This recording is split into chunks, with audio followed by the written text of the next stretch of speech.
Hey everyone, Mitch coming in from the Commander's Core studio. Welcome to the show. So on today's episode, a word of caution for you, because I've got the new commanders that you absolutely have to kill on sight in a game of Commander. Let's jump into them.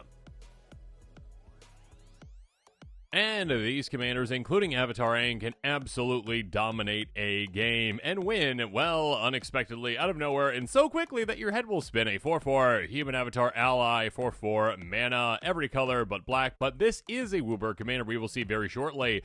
Flying and firebending too. Whenever you earthbend, waterbend, firebend, or airbend, draw a card. Then if you've done all four this turn, transform Avatar Aang and it flips over into Aang, Master of Elements, and this is what you really have to look out for. I mean, the front part is still very powerful, yes, but this is the part that's like, oh, you just win the game. Yeah, that is just over. If this flips, you can just easily win the game, and so if you're the opponent of this player, you need to kill it on sight before that happens. A 6/6 Flying Avatar Ally, spells you cost Wooburg. Less to cast. Beginning of each upkeep, you may transform Aang, Master of Elements. If you do, 4 life. Draw 4 cards. 4 counters on him, and he deals 4 damage to each opponent. Yeah, I mean, that's incredibly powerful, and yeah, if you absolutely need to, if you don't have a hand, sure, do it, but yeah, it's most effective, obviously, on this side. Having a massive cost reduction of, again, every single color pip is absolutely insane, and essentially, you probably can play all your spells for free at that point. Either you've got other generic mana reducers to ensure that you can, or you just have a lot of, well, pip spells that you can just chain one after the other, storm off, and win the game from there. And of course, again, when it comes to killing this on sight, yeah, you might be like, well, they don't have all those 4 bending things out yet. Doesn't matter. There are other ways to flip it, including a card like Moon Mist, which is just like, hey, transform all humans. Yeah, Aang's technically a human, so there you go. Flips over, and you're like, oh yeah, that was a 2 mana instant speed way to just go, oh, I win the game. So yeah, if you see Aang, you need to kill it on sight before it flips over to this Aang, and then the game is over. Sticking with Avatar, whenever you see the word copy when it comes to a spell, you need to be wary of that commander, and Firelord Azula most definitely is something you need to be wary of. A 4/4 human noble with firebending 2 for 4 mana in Grixis. Whenever you cast a spell while Firelord Azula is attacking, copy that spell. You may choose targets to the copy. Here's the thing. First of all, this gives you a nice little burst of mana in combat, which is lovely, again, for instant speed spells, creatures with flash, etc. And this is one where, again, yeah, you're going to be aggressive, you're going to be attacking, and you are going to be playing spells and copying them and doubling up your value. And of course, there are certain, well, things that you can cast during combat that are just absolutely insane, and you're doubling up on them. Like maybe, let's say, I mean, if you've got Vidal Kadori, you can just do anything. But yeah, like let's say an extra turn spell, and you're like, oh yeah, or not extra turn. Well, yeah. Technically, there are certain extra turn spells too, but Vidal Kadori lets you cast all those instant speed. But yeah, extra combat spells too. So being able to just go, oh yeah, this is just going to keep continuing again and again. And again, and of course, there's also ways, like, Twinning Staff to just double up on your copies, too. If you aren't prepared to go up against this kind of a commander, well, you're going to be out of luck, because you need to take it out quickly before all that copy value just dominates the game. Next up, a different direction in a different kind of commander, Knuckles the Echidna, a 2/4 Echidna warrior for 4 mana in red, double strike, trample, and haste. Whenever one or more creatures you control deal combat with your player, you get a treasure token. Lovely. On top of that, at the beginning of your upkeep, if you control 30 more artifacts, you win the game. Anytime you have, a commander that you're going up against that has an alternative win condition, obviously you need to be wary about that, because if you don't kill it on sight, you could just lose. Again, there are instant speed ways, of course, to just make some artifacts, including, well, treasure tokens, which this can make you an absurd amount of treasure tokens if you're the player that has it, which obviously can get you far ahead of your opponents. There's also ways to steal artifacts as well, ways to just continuously make artifacts, or again, yeah, just like right before my turn, be like, oh yeah, cast a spell, make some treasures. Oh, cool, I'm at 30. Okay, upkeep, I win. Does anyone have any ways to take this out? No? Okay, game over. Again, extra, well, value with those treasures, but of course, extra win condition right there. Just being able to just have it sit and play and go, oh wait, you don't have any removal? Okay, I guess the game's over. I've got 30 artifacts. Yeah, make sure when it comes to an alternative win condition commander like this that you take it out before it is too late. It already might be too late, though, with all those treasures that are happening. I mean, yeah, it is limited again to, again, one or more creatures you control each player that you're hitting. That being said, this does have double strike, so that triggers twice. And if you've got other creatures double strike, again, that's like 6 treasures. But also if you've got like extra combats as well, that's even more. Or maybe even ways to make even more treasures. It's insane. Ow. Take it out. Another mono red commander you got to be on the lookout for, though, is Tannuk Steadfast second, a 3/5 Kavu pilot for 4 mana in red. Other creatures you control have haste. On top of that, artifact cards and red creature cards in your hand have warp for 3. And of course, you can cast a card from your hand for its warp cost. Exile that permanent at the beginning of the next end step. Then you may cast from exile on a later turn. Yeah, basically a way to, like, kind of sneak attack people with things, which is absolutely crazy. Again, your creatures have haste. That's already a very valuable thing. You can do some absolutely crazy things with that. That being said, artifact cards and red cards, yeah, that it lets you just basically get all of the creatures that you're going to be playing in your deck out, whether it's an artifact creature or a red creature. Being able to just go, Blightsteel Colossus? Okay, I guess I'm swinging with a Blightsteel Colossus. I mean, if you ramp on turn 2, get this out turn 3, turn 4, go Blightsteel Colossus. Cool, alright, you're gone. Bye. Yeah, there are ways to just take opponents out incredibly quickly just because you are cheating things out absolutely at warp speed. A crazy good commander that you need to take out before it is too late. And again, Blightsteel Colossus just comes at you on turn 4. Next up, back to an Avatar commander, a brand new commander that you need to be on the lookout for. You need to take it out. You need to kill on sight. Toph the First Metalbender, a 3/3 human warrior ally for 4 mana and Naya. Non-token artifacts you control are lands in addition to other types. At the beginning of your end step, Earthbend 2 means the target land you control comes a 0/0 with haste until a land, 2 counters on it, but most importantly, when it dies or is exiled from the battlefield tapped. Yeah, this is a way to essentially, again, with this combination of abilities, go like, okay, so my non-token artifacts are also lands, and also I can make it into a creature, and when it dies, it comes back. Yeah, there are artifacts that you can use and abuse with this, essentially, and one of which, just to name one, it's going to take you out and just take all your turns. Mindslaver, ever heard of it? So yeah, being able to just go, oh yeah, Mindslaver, okay, get your turn.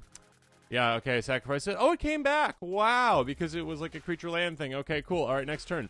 Mindslaver. Okay, take your turn. Oh, okay, we do that again. Yeah, that's not even the only combo that works with this. There are tons of combos that work with this. Check out Commander Spellbook with this commander and be like, oh, yeah, there's a lot of crazy things you can do with it. And again, if you're the opponent of this one, you need to take it out on site. Or again, if you are like literally sitting at the table playing with this one, like, hey, you're not running combos in the deck, are you? No. Okay, can you show me your deck to prove it beforehand? No. Yeah, they're gonna have Mindslaver in there. They're gonna Mindslaver. Take them out. Mindslaver's also really cheap right now for some reason. Take them out. All right, let's go back in time now to, well, when Taigam came out, Master Opportunist, and yeah, this is an incredibly powerful commander. A 2/2 human monk for 2 mana in blue. Flurry, when you cast your second spell each turn, copy it, then exile the spell you cast with 4 time counters on it. If it doesn't have suspend, it gains suspend. Yeah, it's absolutely crazy. This is just free extra value. And again, we talked about earlier, when it comes to a commander that can copy things, you're going to get insane value. And of course, when it comes to this one, it's like insane value, and also like, hey, like, it's delayed value in a way too, where it's like, oh yeah, I'll cast an extra turn spell. Cool. Again, yeah, you're in blue. All right, copy commander, extra turn spells, and again, talked about like twinning staff and ways to just duplicate that again and again and again. And you're like, oh, okay, cool. Yeah, let's just go extra turn, and then we're gonna wait a little bit and have another extra turn. Yeah, absolutely insane. A commander that can absolutely dominate, and of course, there's ways to take advantage of cast things from, outside your hand, exile, etc., etc., etc. Yeah, this is a commander that, again, I warned you earlier with Firelord Azula. When you see the word copy on a commander that can copy spells, you need to be on the lookout, because extra value, and again, delayed value, this one too, can just be an absolutely insane thing.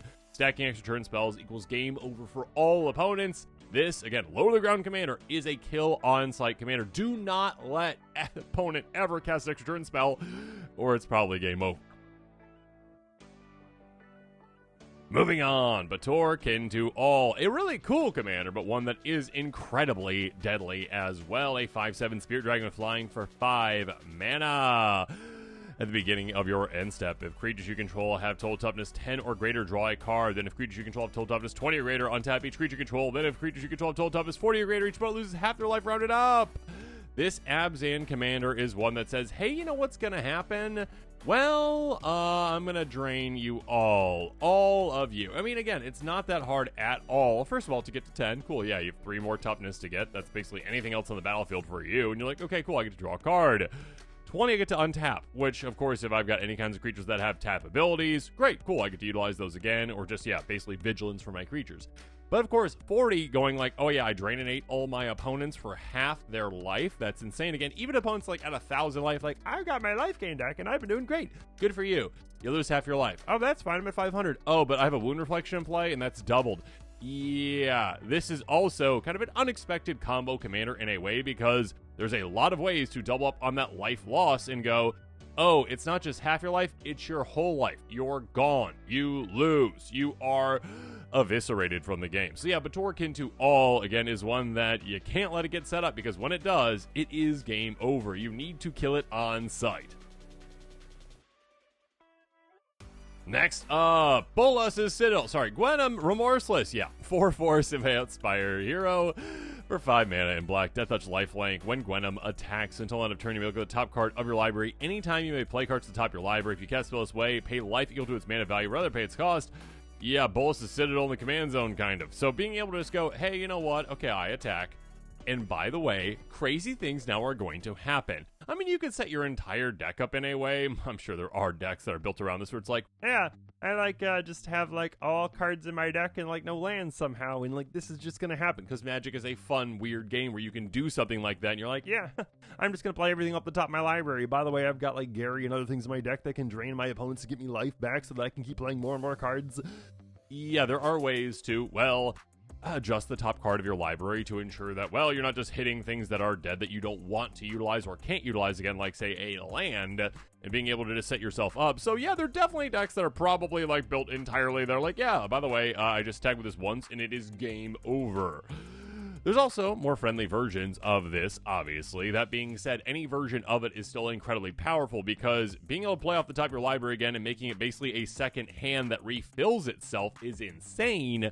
And of course, well, I mean, that's a second hand that you can also adjust when you need to with like very simple things like Ghoul Caller's Bell, and you're like, yeah, just get rid of that top card, I don't need anymore. Oh, a better card that I want to use.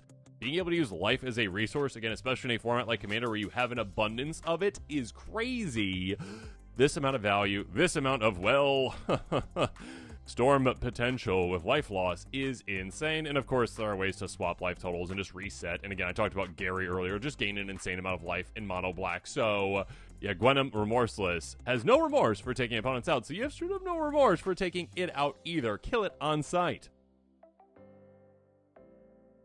And finally, I talked about how when a commander has, like, hey, copy on it for spells, you want to be wary of that, but you also want to be wary of commanders that have, well, cost reduction. And the word affinity is something that Wizards doesn't utilize too often, but when they do, you need to look out for it because, wow. A 4/4 Human Artificer Rogue, Sami Wildcat, then for 6 mana in Boros, Double Strike Vigilance. Spells you cast have affinity for artifacts. That is absolutely absurd. And literally, if this was in any other color combination, players would pay more attention to Sami, but they don't, and they should. Because players, again, when it comes to like, okay, I'm playing it's mono white. Oh, it's just mono white. Don't worry about it. That's like the weakest color combination. Or like it's, you know, mono color, I guess. And when it comes to like, you know, a 2-color combination, like, oh, it's Boros. Huh, cute, Boros, whatever. You know, you're not even using the best colors in Commander. Yeah, you can do some absolutely crazy things with Sami. Again, literally making it so that all your spells have affinity for artifacts. That is insane. You just get artifacts in play, and all of a sudden you're like, oh yeah, my spells are free, basically. I mean, at the very least, they maybe cost like a pip or two, but if you just have generic mana cost spells, then all of a sudden it's like, yeah, they're all just free. So chain spell after spell after spell, or just play Massive Eldrazi, or again, Blightsteel Colossus, or things like that just for free. It's insane. And of course, these days, it's so easy to get a ton of artifacts out. Again, treasure tokens, blue tokens, etc., etc., etc. And yeah, just getting mana rocks out and just going, oh yeah, let's just get that out. Of course, there's combos with this as well. It is an insane commander. Take it out on sight. And with that, this episode is come to a close. Make sure you comment below with your thoughts on it. And of course, as always, thanks again and have a good one.